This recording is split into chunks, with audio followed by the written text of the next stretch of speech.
Shalom yang kekasih saudara-saudari, jemaat yang dikasihi Tuhan dimanapun engkau berada, damai sejahteranya menyertai kita semua. Selamat berjumpa kembali di dalam ibadah online Gereja Pusat Pantekosta Indonesia atau GPPI Gloria Bandung. Sebelum mendengarkan firman-Mu yang akan dibawakan oleh Gembala Sidang Pendeta Daniel Ajis, marilah kita berdoa. Bapa, di dalam nama Tuhan Yesus, kami mengucap syukur di dalam segala sesuatu yang kami alami hingga hari ini, baik dalam keadaan suka maupun duka, baik dalam keadaan sehat maupun sakit, baik dalam kelimpahan maupun kekurangan, dan bahkan dalam keadaan di mana COVID melanda dunia termasuk negara kami, Indonesia. Biarkanlah kami tetap mampu untuk tetap hidup rukun dan saling bertolong-tolongan, karena kami percaya bahwa perlindungan kami ada di dalam Engkau. Dan karena itu firman-Mu adalah pelita bagi hidup kami dan terang bagi jalan kami. Kiranya Engkau urapi hamba-Mu yang akan membawakan firman, demikian juga kami yang mendengarkannya. Dan bersihkanlah hati kami dari segala iri hati, cemburu, fitnah, dan segala kedekilan, sehingga firman ini boleh tumbuh subur di dalam hati kami. Dan pada akhirnya melalui pertolongan Roh Kudus-Mu, kami boleh melakukannya. Terima kasih Bapa, di dalam nama Bapa, Putra dan Roh Kudus, di dalam nama Tuhan Yesus, kami siap mendengarkan firman-Mu seperti Maria yang duduk dengan tekun fokus mendengarkan firman-Mu. Terima kasih Bapa. Amin.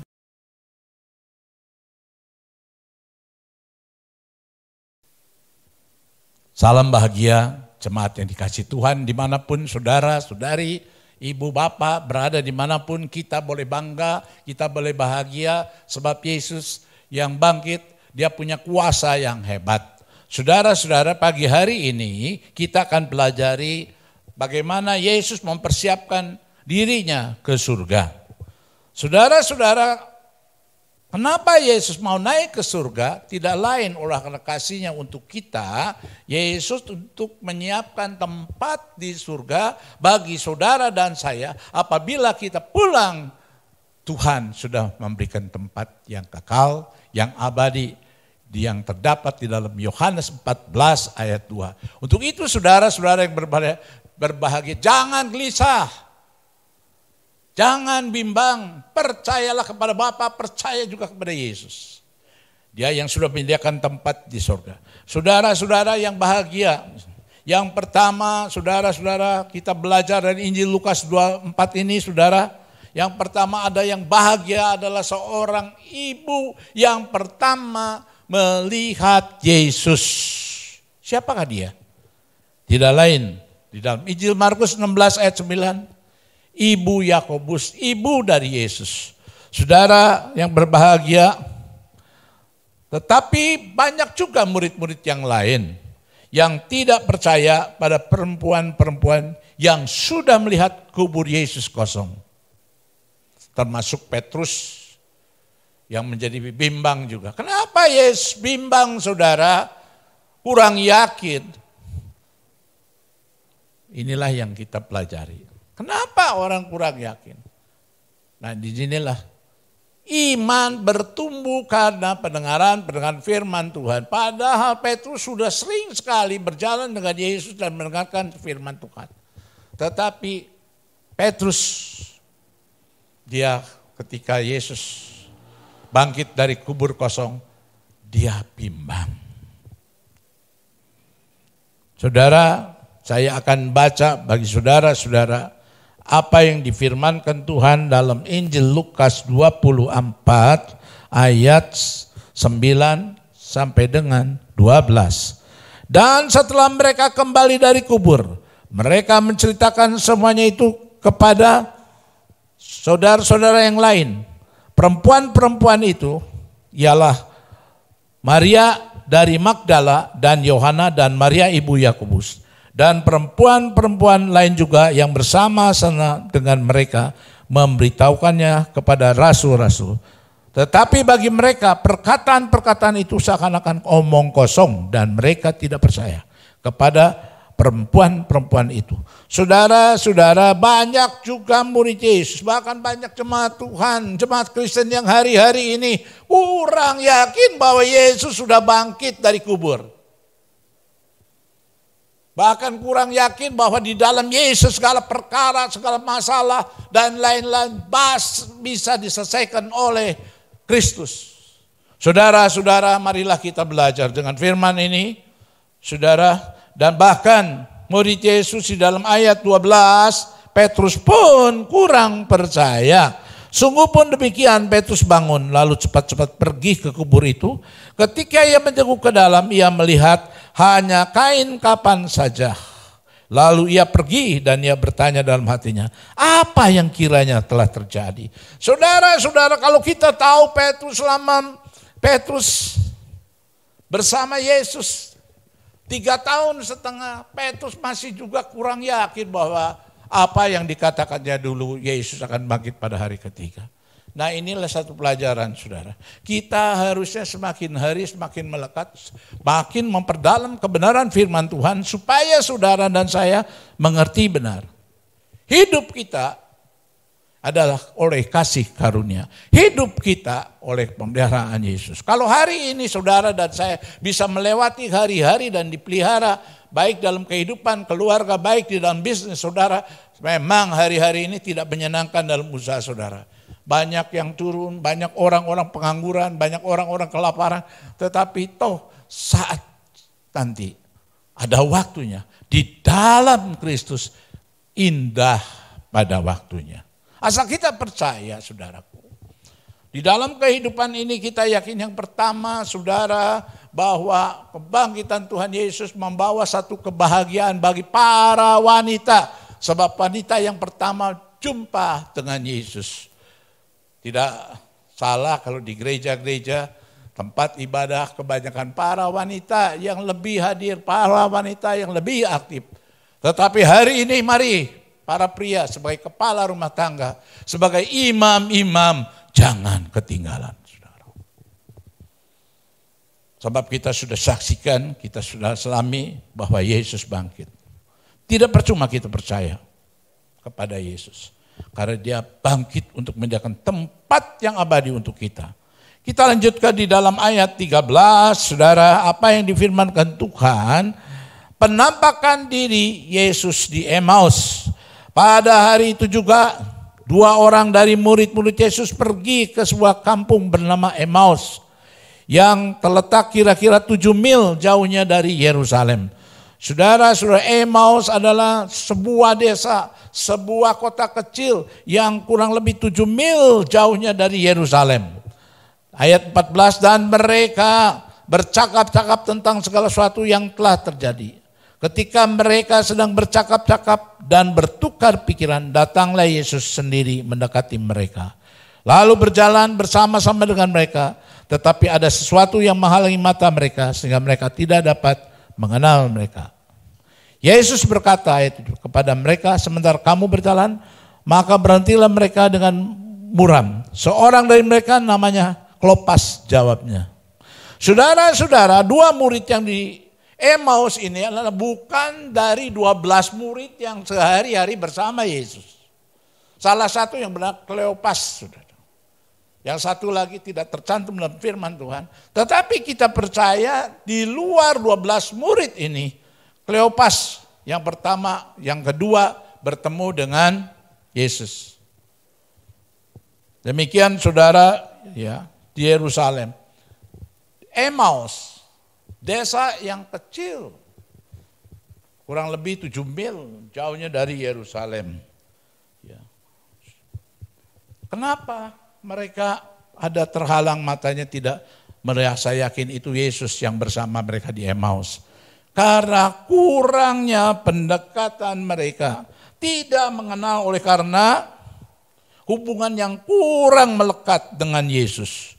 Kita pun saudara, kalau kita kurang melekat, kurang dekat dengan Yesus, maka kita juga ada keraguan-raguan. Tapi kalau saudara dekat, melekat dengan Yesus seperti di dalam Hosea pasal 6 ayat 3, hendaklah kita sungguh-sungguh melekat kepada Yesus dan segala sesuatu Tuhan akan memberikan seperti hujan yang tidak pernah berhenti. Hidup kita,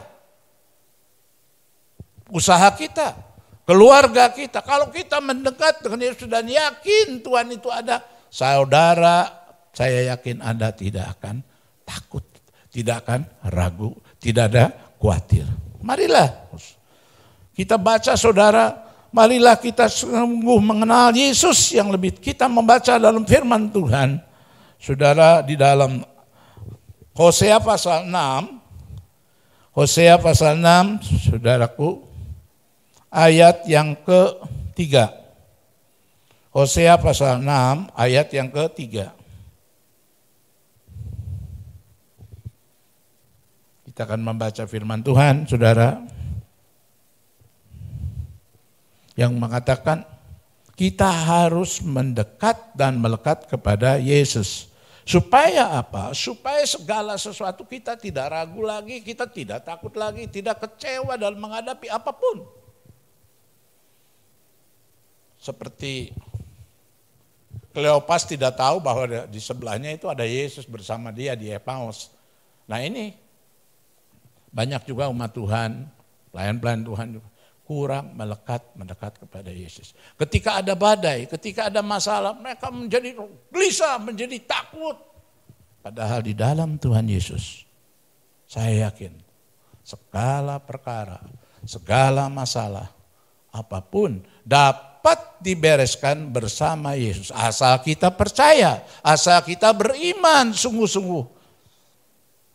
Untuk itu mari saudara, kita akan firman Tuhan ini, apa yang dikatakan di dalam ayat 18-19, seorang dari mereka namanya Kleopas menjawabnya, adakah engkau satunya orang asing di Yerusalem yang tidak tahu apa yang terjadi di situ pada hari-hari belakangan ini? Kata Yesus kepadanya, apakah itu? Jawab mereka, apa yang terjadi dengan Yesus orang Nazaret? Dia adalah seorang nabi yang berkuasa dalam pekerjaan dan perkataan di hadapan Allah, di depan seluruh bangsa kami. Saudara, Kleopas hanya tahu dia hanya seorang guru, seorang rabi, tetapi dia tidak tahu persis bahwa Yesus adalah Mesias. Yesus adalah Tuhan yang layak disembah. Yesus adalah Raja segala raja. Saudara-saudara, makanya saudara dan saya, marilah kita belajar hari-hari ini dengan sungguh-sungguh mengenal Kristus secara pribadi. Kalau kita melihat di dalam ayat 30 dan ayat 31, apa kata firman Tuhan?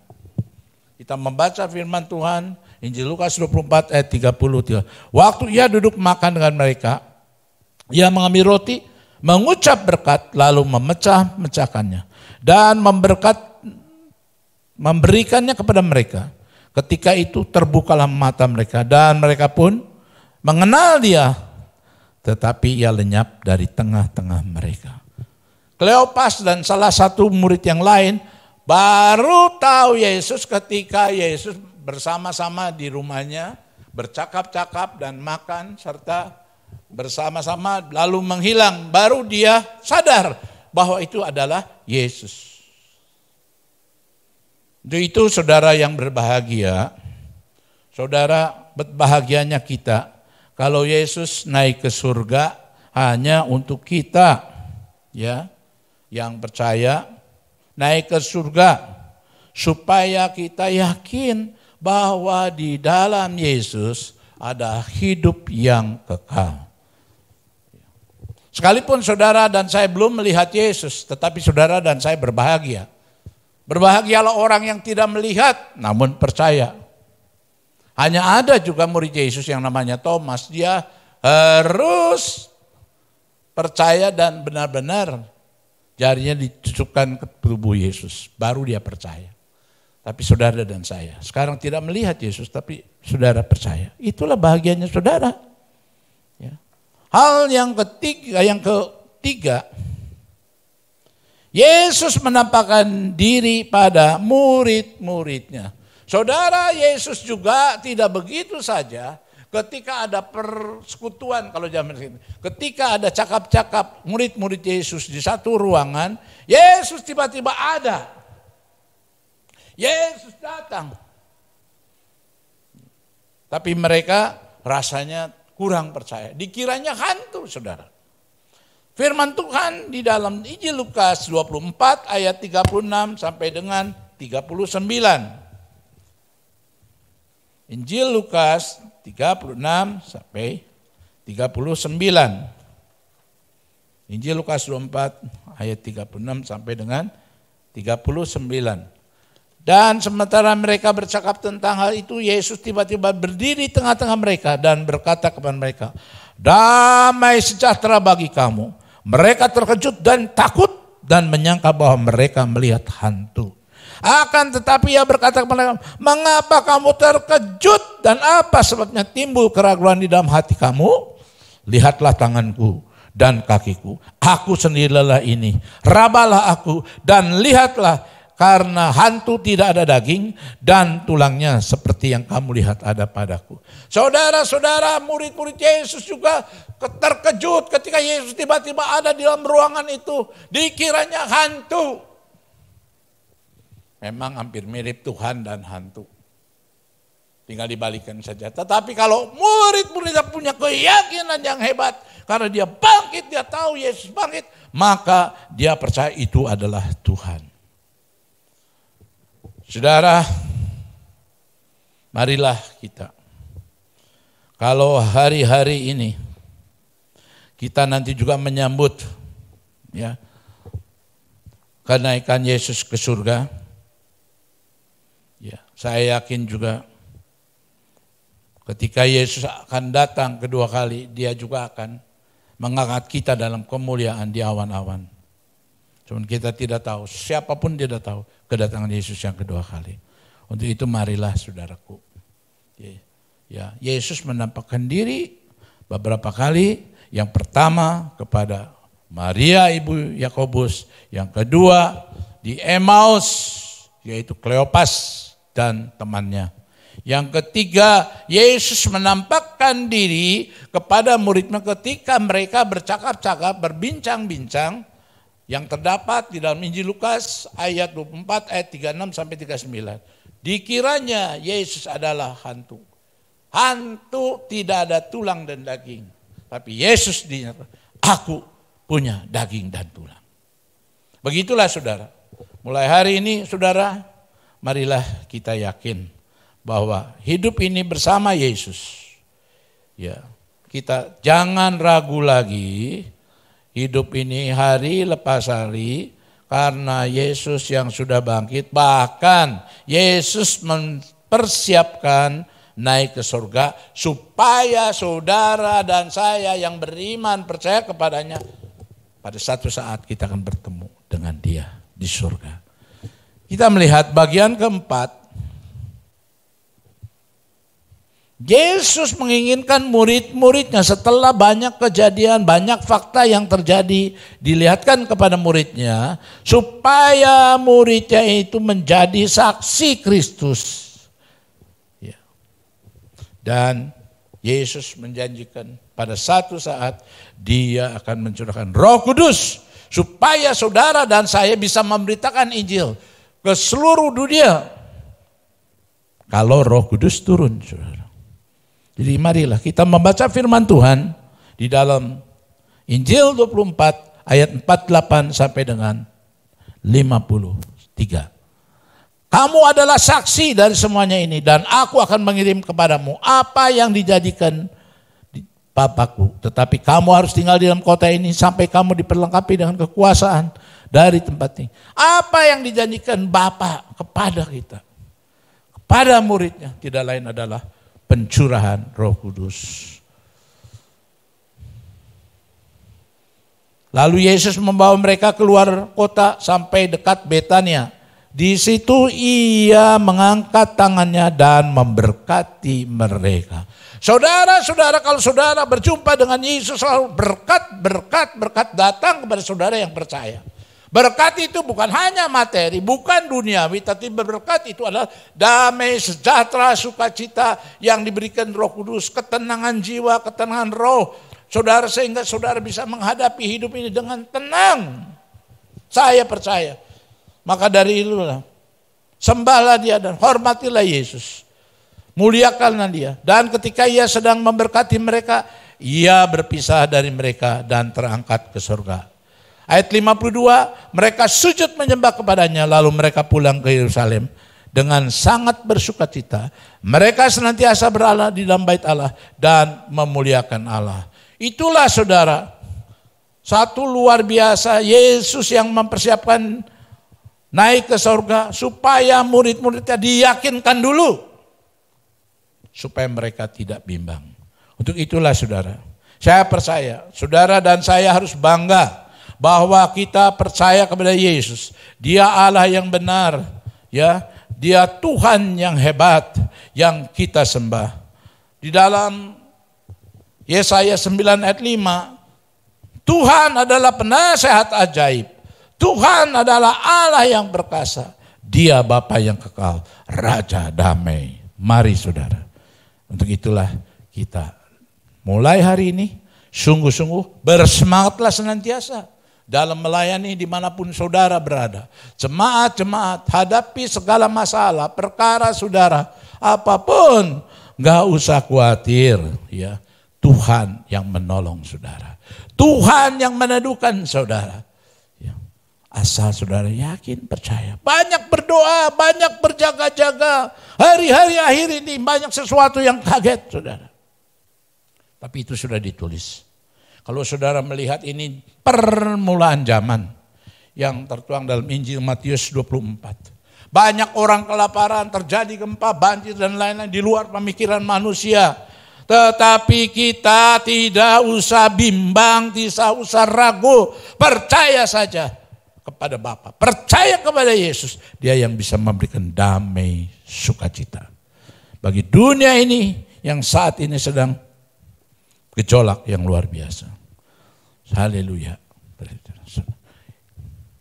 Saudara-saudara, inilah ada sebuah lagu yang kalau saudara ada masalah, kalau saudara sedang terjepit, saudara menderita, lagu ini menguatkan saudara.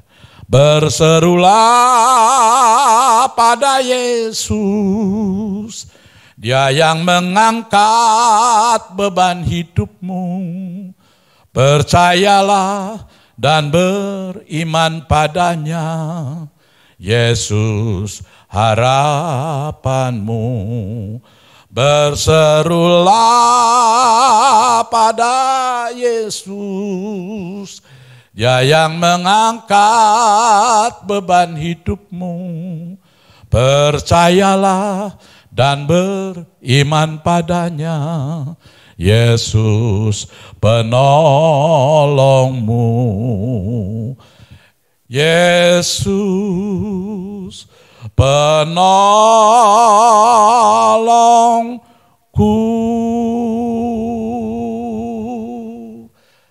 Demikian firman Tuhan saudara, mari angkat tangan saudara. Saya percaya Yesus akan menolong hidup saudara. Saya percaya Yesus akan memberkati saudara. Angkat tangan dua-dua saudara. Kini saatnya saudara-saudara yang berbahagia, jemaat dimanapun engkau berada, angkat tanganmu, percayalah kepada Yesus, Dia yang akan memberkati. Saudara-saudara, terimalah berkat kasih Allah Bapa di surga, anugerah Yesus yang menyelamatkan kita semua, beserta persekutuan Roh Kudus yang menolong, memelihara kita dari saat ini sampai Tuhan Yesus datang kedua kali. Tuhan memberkati. Amin.